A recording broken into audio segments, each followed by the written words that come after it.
This is Ray Stokes in the oral history section of the TCOM library in Fort Worth on September the 13th, 1989. Today I'm privileged and pleased to recognize and welcome a friend of mine who was our chief fiscal officer, I should say, here at TCOM back in the late 70s and part of the early 80s. I'd call you doctor if you were, but you're not. It's all right. This is Mr. LaRue from Denton, Texas, who's been in higher education for a good many years. Welcome to TCOM again, Mr. LaRue. I'm going to call you Lim, if that's all right. That's fine. Thank you, Ray. All right. Delighted to be here. It's always a pleasure to come back. Yeah. When did you leave us? I'm going to start at the back instead of the first. That's good because as you were commenting, I was thinking, how do I go about remembering 10, 12, 13, 14 years ago? Uh-huh.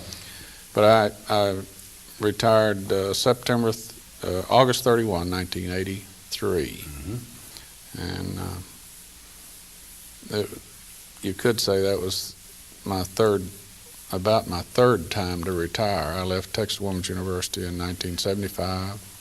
Okay, let's go back just a little farther now. As I mentioned in the beginning, you've been in higher education for a good many years. When did you first start? Was TWU your first job in education? I was employed as the business officer at Texas Woman's University in 1949. Mm-hmm. And prior to that, I had taught at North Texas. Oh, you did?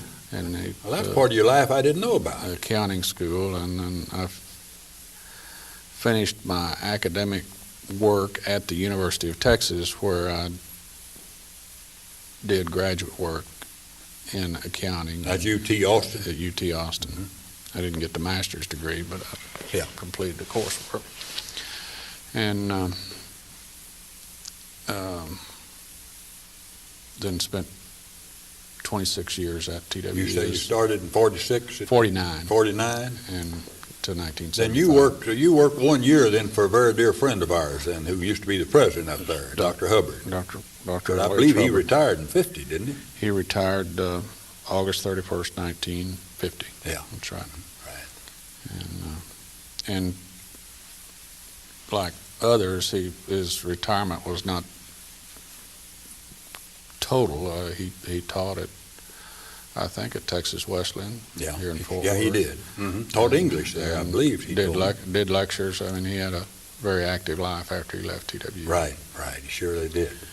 Well, tell me now, after you left TWU, after how many years? 26. 26 years. Where'd you go from there? Well, I had decided several years prior to 1975 that at about that time I would start a retirement program. And in the summer of '75, I was offered a position out at Odessa at the University of Texas of the Permian Basin as a business officer. And they had some problems out there that needed to be resolved. And I worked, did a year there, and in the summer, John Carter called me and asked me if I'd be interested in coming to TCOM. Now, who is John Carter? He was the vice president for business affairs at North Texas. Mm-hmm. And so you knew him as a contemporary when you were at TWU? That's right, and his fellow business officers in the state system. Right. And I talked to Dr. Nolan, and I talked to Dr. Willard, and we came to an agreement in August of '76, and the middle of October I checked in here at TCOM, mm-hmm. October 15th, 1976. Well, I was wondering how the contact was made. So Carter, whom you already knew, gave you an introduction to the school. That's correct. But what did you know about osteopathy up to that time? Well, I can't say I knew a lot, but a dear friend of mine. You could spell the word at least, I hope. Well, Dr. Willard said I could. Right. Pete Hancock was an osteopathic physician in Denton. Mm-hmm. From the time I moved there in 1942 until his death. Where'd you come from? Western Oklahoma. Western Oklahoma, out in the Panhandle, or? Well, not quite. I was about 100 miles west of Oklahoma City, but I'm a World War II product, and What branch of the service were you I was in? in the Army, and that got me into Texas at Camp Swift in Austin, Camp Barclay in Abilene, Yeah. Camp Maxey at Paris, and I met my wife in Denton. Mm-hmm. As a matter of fact, I was stationed at Denton for a while, and she liked Denton as a hometown, and so that's where we've been headquartered ever since. Yeah, good.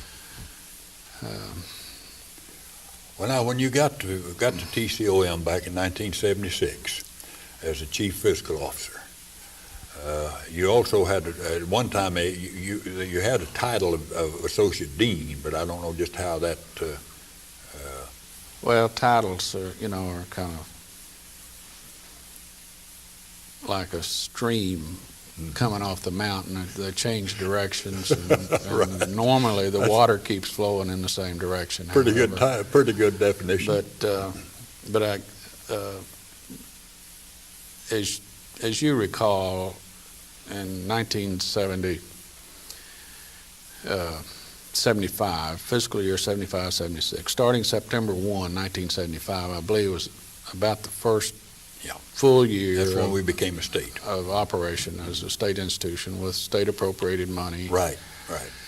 And I haven't looked at the record, but I'm pretty sure there was probably a good bit more money to spend in 1975-76, we'll say, than there was in 74-75.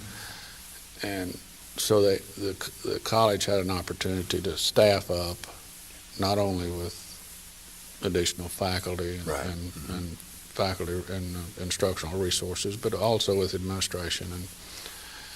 And Dr. Willard at the time envisioned, for the student body as it stood at that time, an associate dean for instruction and an associate dean for administration. Then that title was changed at a later right, date. I think. Well, now, when you're referring to Dr. Willard, at that particular time, his title was vice president, wasn't it? Well, I think, I believe. He wasn't president at that given time. He was the dean. Yeah, vice president and dean. Right. Mm-hmm. He was, and of course, Dr. Nolan was the chief officer. Chief operating officer for the school. Right. Most of that authority was delegated to Dr. Willard. Right. But of course, he did retain authority, and the school did function as a separate institution under the Board of Regents of North Texas. Well, speaking of functioning, what stands out in your mind when you got here and found the conditions like they were? What were you able to do to cope with the situation? Well, I've alluded to that a little, Ray. And of course, you've given me a couple of weeks to think about this interview, and I've been trying to think and get myself organized. You feel free to say anything you want to say. I'm sure that when you look back upon this, it'll be obvious that I was not too well organized, and for that I'll apologize. Don't worry about that.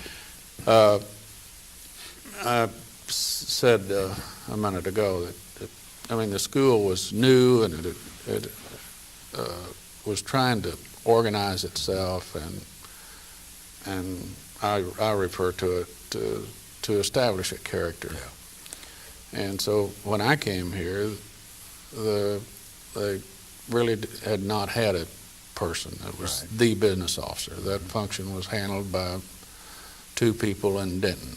And certainly we didn't have any business officer that had the background that you had in state operations. And so there really wasn't that much of a budget.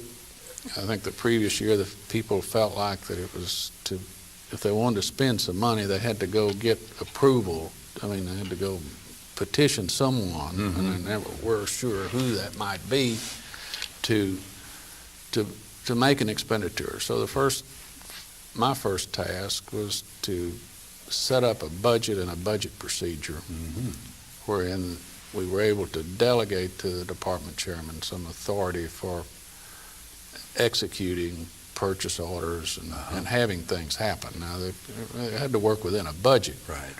But Well, the the effort was purchasing started. department was beginning to become of age at that time, too. That's true, and there was a purchasing agent and purchasing department. But the thing I wanted to do, and it took a little training, I guess, was to let the department chairman decide what the needs were for their area.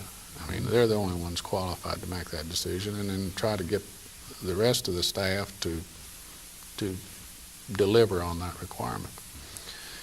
There were few, if any, rules written. I mean, there was not a personnel handbook. There wasn't a purchasing manual. There wasn't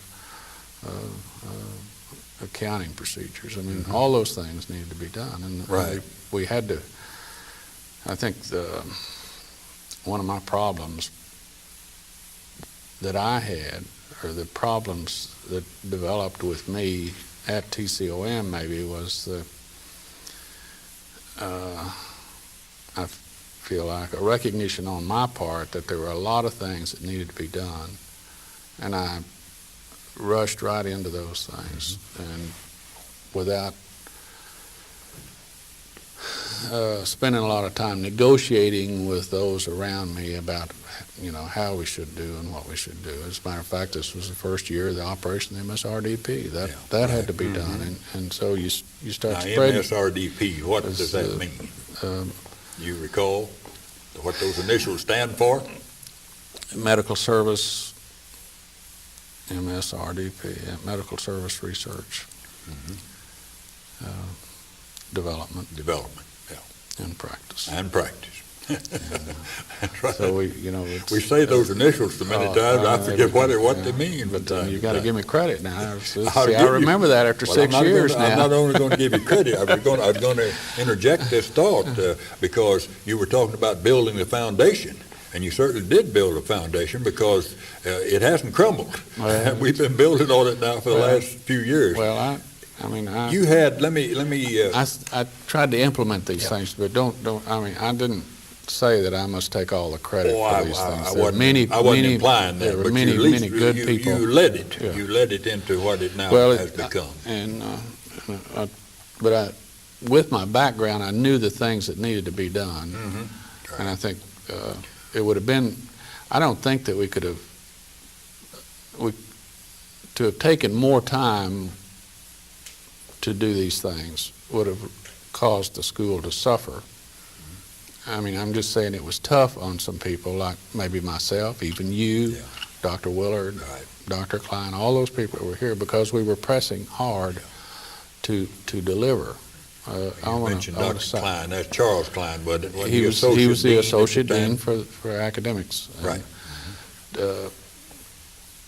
I can cite one incident that you must remember that in the fall of 1976, the bowling alley was the major facility here. Right.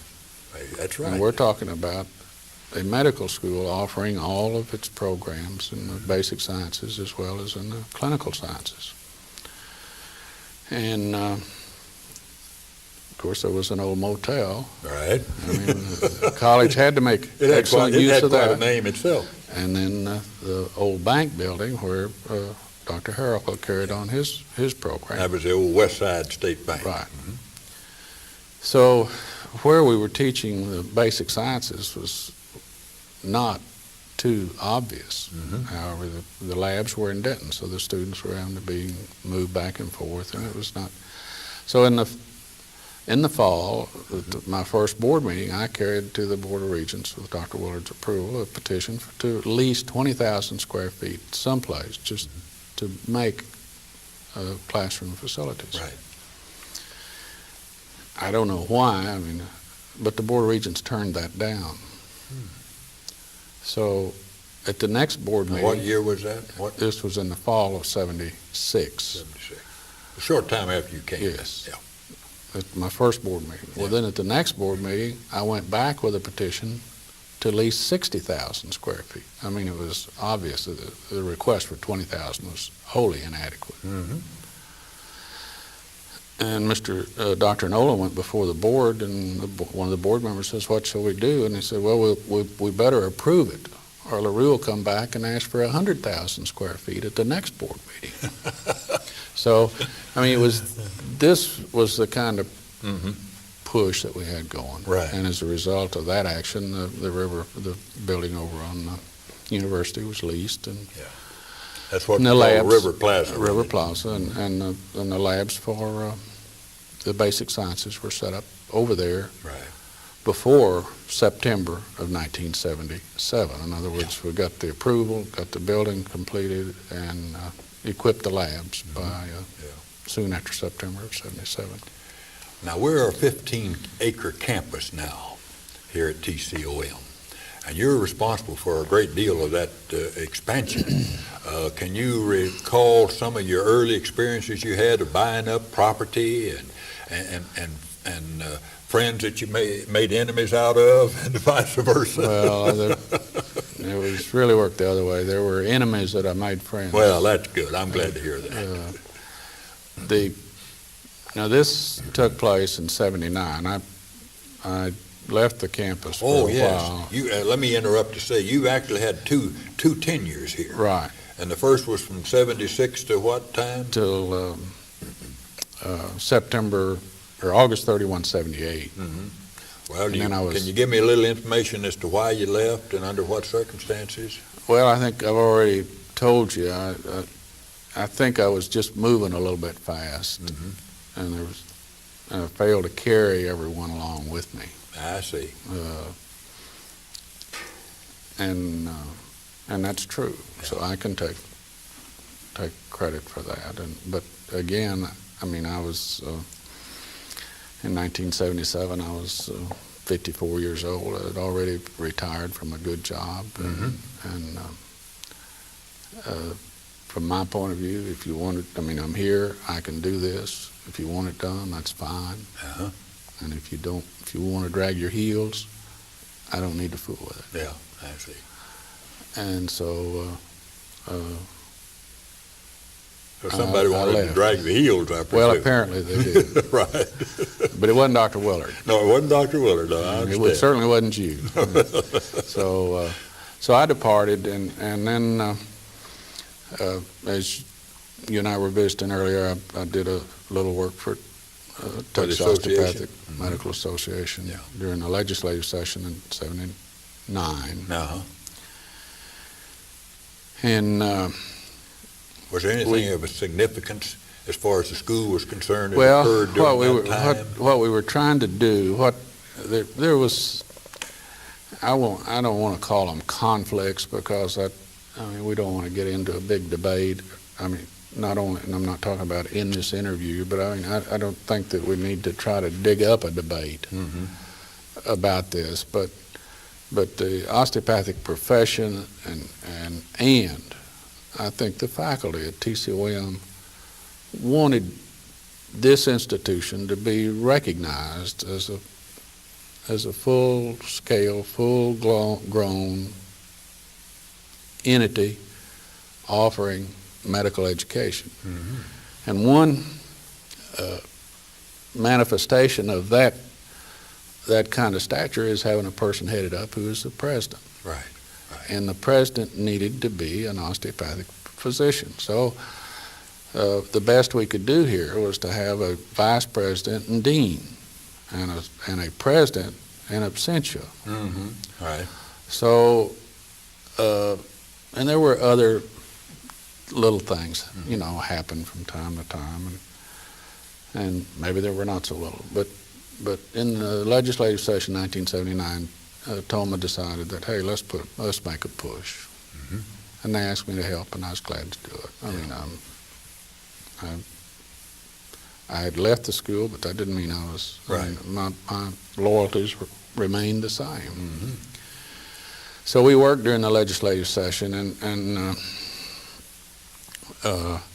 we didn't get the bill passed then, but we stirred things up enough so that I don't remember exactly when it was, but sometime during the 79, 80 school year, the Board of Regents decided to name Dr. Willard president of TCOM. Yeah. So the title then was established, and as you know, later the law was changed Right. to provide that He was already president. he was wasn't he, at the already time? president, but now the president of TCOM has to be A deal. a DO.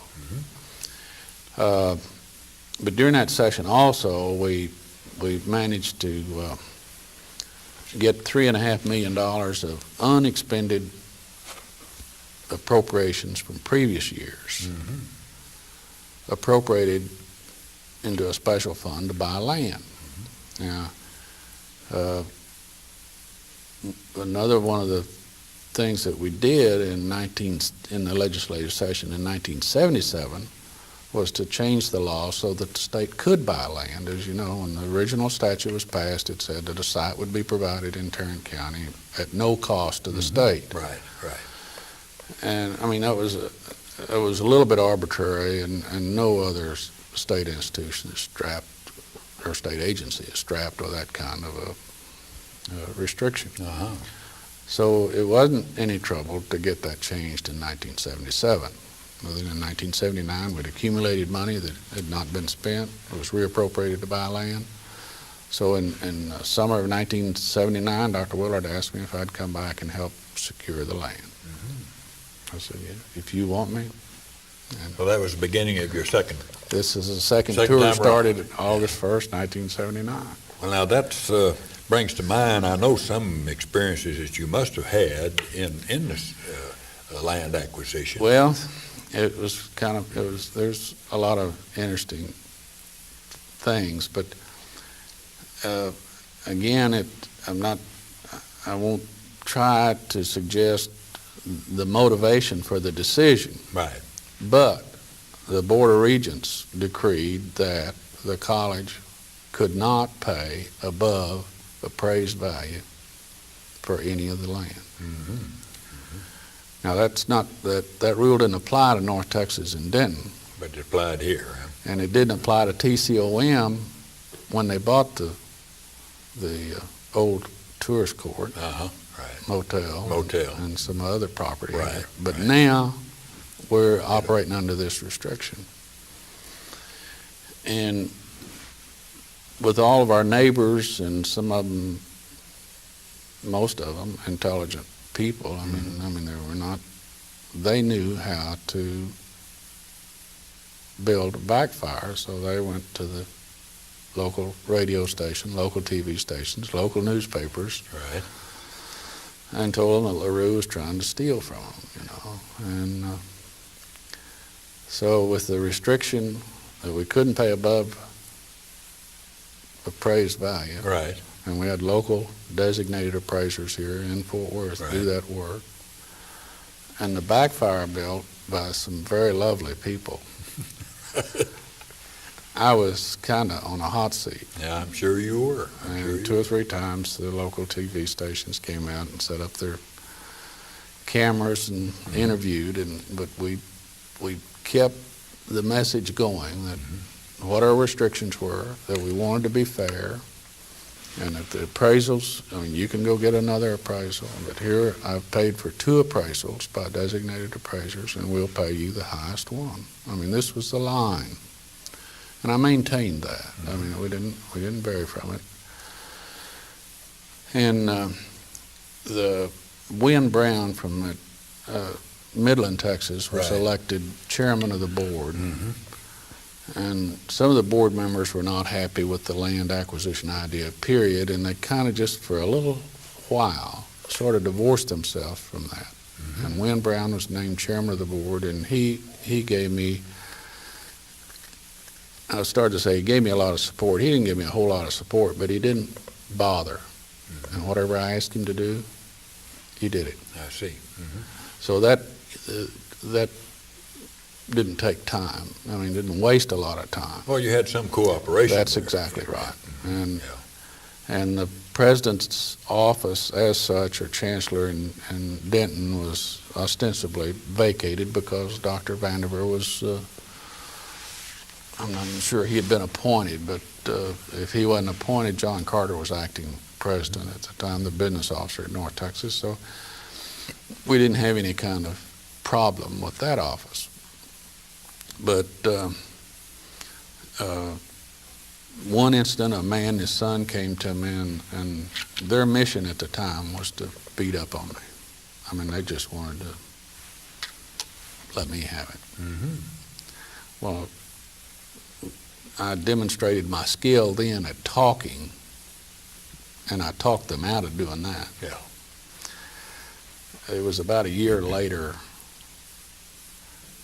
we bought the property. The man and his wife were happy. Mm-hmm. The boy was happy, this grown son that lived with him. And a few months, they took the money and bought them a new home, here in Fort Worth. Mm-hmm. Shortly after that, they had their 50th wedding anniversary, and I was a special invitee. Is that right? Well, now that's at the interesting. reception. Yeah. I know I know the family you're talking about. Yeah. I hadn't heard that. Yeah, and nice, very nice people. Right. Everyone that we dealt with. Now, we dealt with approximately 22 property owners. 22. Well, I hadn't heard that. I'm And glad to hear that. And then there was a school teacher that lived right behind Dr. Jenkins' clinic. Mm-hmm. She led the campaign with the newspapers and so Yeah. on. Oh, yeah. And but she was a nice lady. I have some recollection of Yeah. that episode. And but she had retired from teaching in Missouri. She settled here. That she intended to spend the rest of her days in this house. Right. I want to tell you this story since so finally she brought her two brothers, to the office one night because they were working and they could not get off during the daytime. They came to the office, and I think she had about made up her mind that she wanted to go ahead and accept the college's offer. Yeah. And she brought pictures of her house to show me, Mm-hmm. all the interior, Right. which I had not looked at, of course. And we talked for a couple of hours. My goodness. And then her brothers suggested that she go ahead and sell. And she was able to draw a tear from my eye because when she got up, we said okay, and she signed the option, and I stood up, and she got up and came over and gave me a hug and a kiss on the cheek. Well, that made me feel good. Right. And remember, this was where she wanted to spend the rest of her life. Now, this was in November. Well, she had been so nice to me. I was here in the office 2 days before Christmas, so I thought, I'm going to call her and wish her a Merry Christmas. Mm-hmm. And so I called, and I got the message the phone had been disconnected. Well, it really was concerned, so I Yeah. called information to find out what the deal was. Well, she had moved and had a new phone number. Now, she moved within 3 weeks from this house where she had chosen to spend all of her life. All of her Now, you life. understand, also, part of the agreement was that she could retain possession of the house for at least 1 year. Mm-hmm. Well, she moved out. And so when I got her on the phone, she said, she was long silence. I said, "This is LaRue." Long silence. And she says, "I guess you know I've moved."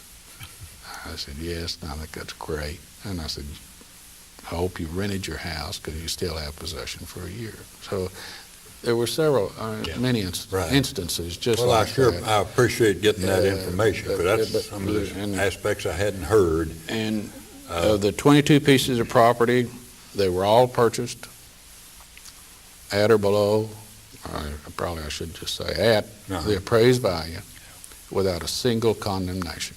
And Well, this was a remarkable feat. And again, I'm not trying to take credit for it, but I'm telling you, we had the right kind of cooperation. Dr. Willard worked beautifully with me. As I said, Wynn Brown worked. And we threatened condemnation on one piece of property. I wrote a letter, I took it to Wynn Brown, and I guess it probably was a little tough, and he said, "Do we have to do this, LaRue?" And I said, "You got to do it." Well, Lem, I'm going to congratulate you again for having rendered a great service to TCOM, and it's a pleasure to have you here today, Okay. and we enjoyed it very much. Thank you very much. My pleasure.